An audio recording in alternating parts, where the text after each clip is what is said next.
श्री गुरुभ्यो नमः। वेदघोषम YouTube channel के सारे नए अपलोड को नोटिफिकेशन में पाने के लिए कृपया लाल रंग की सब्सक्राइब बटन दबाएं और उसी के साथ घंटी के आइकॉन को दबाकर ऑल नोटिफिकेशन को क्लिक करें, जिससे सारे नए वीडियोस के अपलोड के बारे में जानकारी आपको तुरंत मिल जाएगी। आज के युग धर्म भाग 1 में हम अपने वैदिक परंपरा के ऋषि जो त्रिकाल ज्ञानी थे, जिनको ना केवल भूत वर्तमान बल्कि भविष्य की भी जानकारी अपने असीम तपस्शक्ति की वजह से थी, उन्होंने धर्मशास्त्र ग्रंथ में युगों के धर्म और युगों में हर व्यक्ति का आचरण, इसके ऊपर कई श्लोकों के द्वारा हम लोगों को जानकारी दी है। इस युग धर्म के बारे में जानने के पहले वैदिक काल गणना के बारे में हम कुछ आज सीखेंगे। भूलोक में दिन और रात और देवलोक या स्वर्गलोक में दिन और रात, इन दोनों में क्या अंतर है, इसके बारे में पहले हम जानकारी प्राप्त करेंगे। भूलोक में जहाँ हम लोग रहते हैं पृथ्वी पर, एक दिन और एक रात्रि मिला के 24 घंटा होता है, जिसे हम अहोरात्र भी कहते हैं। लेकिन स्वर्गलोक में या देवलोक में जहाँ देवता रहते हैं, पृथ्वी के 6 महीने उनका दिन होता है और पृथ्वी के और 6 महीने उनकी रात्रि होती है। इसका मतलब ये है कि जब हम पृथ्वी पर 1 साल या 1 वर्ष पूर्ण करते हैं, तब देवलोक या स्वर्गलोक में एक अहोरात्र संपूर्ण होता है देवताओं के लिए।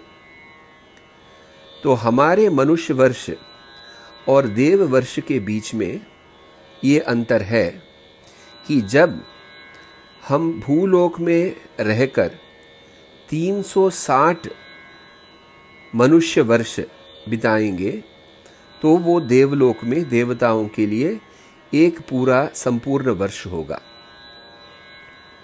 तो इस वीडियो में हम देव वर्ष, जो मनुष्य के 360 वर्ष होते हैं, उसके बारे में कई जगह पे उल्लेख द्वारा विषय को विस्तृत रूप से जानेंगे। मनुस्मृति में ये लिखा हुआ है, दैवे रात्रेहनि वर्षम प्रविभागस्तयो पुनः अहस्तत्रोदगयनम रात्रि ही स्या दक्षिणायनम। भूमि में या भूलोक में जब 6 महीने का काल, जिसको उत्तरायण पुण्यकाल कहा जाता है, जब होता है, वह स्वर्ग या देवलोक में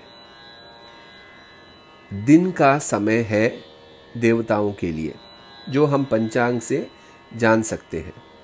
तो हमारे पंचांग की गणना में उत्तरायण पुण्यकाल कब शुरू हो रहा है और कब अंत हो रहा है, ये हम जानकारी आसानी से प्राप्त कर सकते हैं। तो जो 6 महीने का उत्तरायण पुण्यकाल हम लोग यहाँ पे पंचांग के हिसाब से देखते हैं, वो देवताओं के लिए दिन का समय स्वर्गलोक या देवलोक में है। और सारे वैदिक संस्कार वाले क्रिया हम उत्तरायण में ही रखते हैं, जैसे उपनयन संस्कार या चूड़ाकरण आदि। उत्तरायण पुण्यकाल जनवरी के मध्य से जुलाई के मध्य के बीच में आता है। और जो 6 महीने का समय है, जिसको हम दक्षिणायन पुण्यकाल कहते हैं, इस समय देवलोक या स्वर्गलोक में रात्रि का समय होता है और दक्षिणायन पुण्यकाल में विवाह को छोड़कर उपनयन आदि संस्कार का विधान शास्त्र में वर्जित है। यह दक्षिणायन पुण्यकाल साधारणतया जुलाई के मध्य से जनवरी महीने के मध्य तक होता है। तो एक उत्तरायण जो 6 महीने का है और एक दक्षिणायन पुण्यकाल जो 6 महीने का है, जो हमारे लिए भूलोक में 1 साल है, ये स्वर्ग में देवताओं के लिए 1 दिन और 1 रात्रि यानी 24 घंटे का समय होता है। वैदिक काल गणना के हिसाब से भूमि के सृष्टि से प्रलय तक अनेकों विषय बताए गए हैं और अनेकों काल के बारे में बताए गए हैं, जैसे युग, मनवंतर, कल्प, ब्रह्म जीवन इत्यादि। लेकिन इस वीडियो में हम युग धर्म के बारे में जानने से पहले ये कौन से युग हैं, सृष्टि से लेकर प्रलय तक, इन युगों की जानकारी प्राप्त करेंगे। धर्मशास्त्र के हिसाब से कृतं त्रेता द्वापरश्च कलिश्चैति चतुर्युगम दिव्यैर्वर्षसहस्रैस्तु तद्वादशभिरुच्यते। इस प्रकार से ऋषि पराशर कहते हैं। युगों में 4 युग हैं। वे हैं कृतयुग, त्रेता युग, द्वापर युग और कलियुग। इस प्रकार के 4 युग हैं और ये चारों युगों का जो संपूर्ण समय है वो 12,000 दिव्य वर्ष का है या देव वर्ष का है। इसके व्यतिरिक्त इतरेषु ससंध्येषु ससंध्यां येषु च त्रिषु एकापायेन वर्तन्ते सहस्राणि शतानि च। इस प्रकार का एक श्लोक है जिसमें ये कहते हैं कि हर युग में 4 युग तो है ही, लेकिन इन 4 युगों में भी हर युग में 3 भाग है।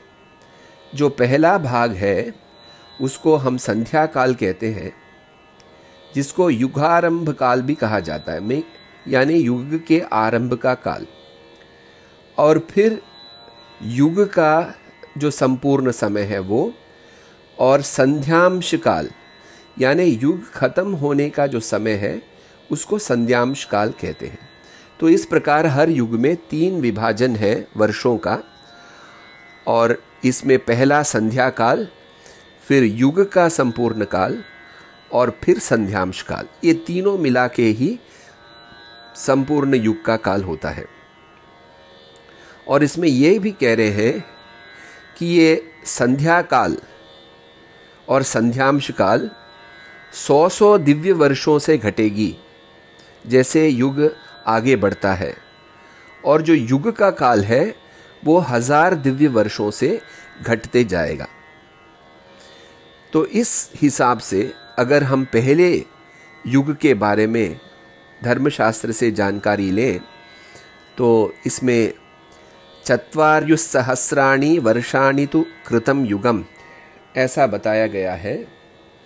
कृत युग 4000 वर्षों का मुख्य काल है, जिसमें 400 वर्ष संध्या काल और 400 वर्ष संध्यांश काल होते हैं।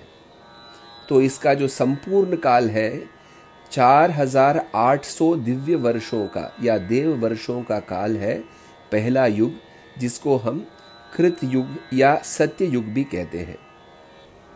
पृथ्वी के सृष्टि के बाद का ये सबसे पहला युग है जो कृत युग कहलाता है। अगर हम भूलोक में मनुष्य वर्ष के हिसाब से कृत युग के संपूर्ण वर्षों की गणना करें तो ये कृत युग हमारे भूलोक में मनुष्यों के हिसाब से 17,28,000 मनुष्य वर्षों का होता है। जो दूसरा युग है त्रेता युग, ये 3,600 देव वर्षों से बना हुआ है, जिसमें पहले 300 वर्ष देव वर्ष संध्या काल, 300 देव वर्ष त्रेता युग का काल और 300 देव वर्ष संध्यांश काल है। और ये अगर हम भूलोक में हमारे काल गणना के हिसाब से, वर्ष की काल गणना के हिसाब से या मनुष्य वर्ष की हिसाब से देखें तो ये 12,96,000 वर्षों का इसका संपूर्ण काल होता है। त्रेता युग में ही श्री रामचंद्र जी ने अवतार लिया था।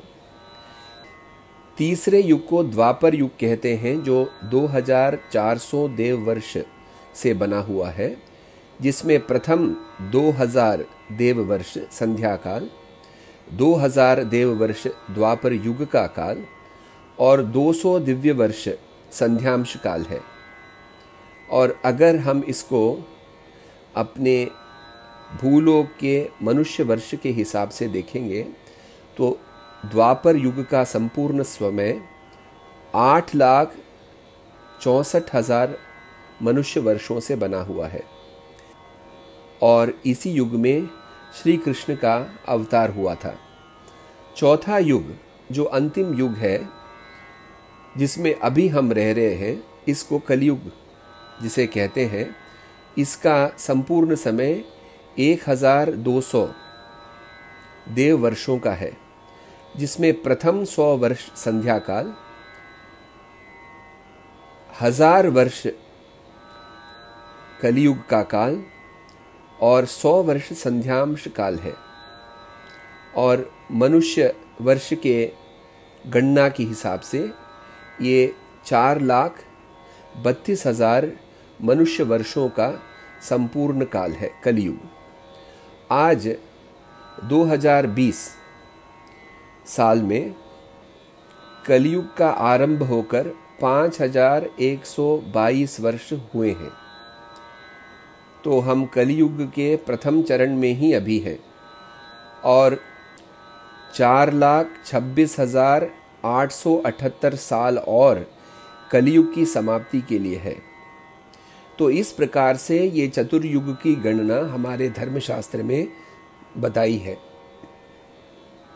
इन चारों युगों को मिलाकर चतुर्युग या महायुग भी कहा जाता है, जो 12,000 देव वर्षों का बना हुआ है, जिसके अंत में प्रलय आएगा और यही चतुर्युग फिर से कृतयुग से शुरू होकर सृष्टि की रचना के साथ आरंभ होगा। कृपया ये ध्यान दें कि हम अभी भूमि की उत्पत्ति के बाद 28वें चतुर्युग या महायुग में हैं और 27 इस प्रकार के चतुर्युग पहले ही हो चुके हैं और कई सारे और आने बाकी हैं, जिसके अंत में महाप्रलय आएगा और भूमि की सृष्टि पूर्ण तरह से फिर से होगी। अगले वेदघोषम के वीडियोस में हमारे ऋषियों द्वारा लिखे हुए हर युग में मनुष्य के जीवन से संबंधित आचार, विचार, अनुष्ठान और इनके भेद किस प्रकार से होंगे, क्या धर्म की वृद्धि होगी या हानि होगी, अगर होगी तो किस प्रकार से होगी, कलियुग में जीवन कैसा होगा, इन सब के बारे में जानकारी प्राप्त करेंगे। सनातन धर्म के आचार, विचार और जानकारी को बढ़ाने के लिए कृपया इस वीडियो को आप अपने मित्र बंधुओं के साथ शेयर करें। नमो नमः।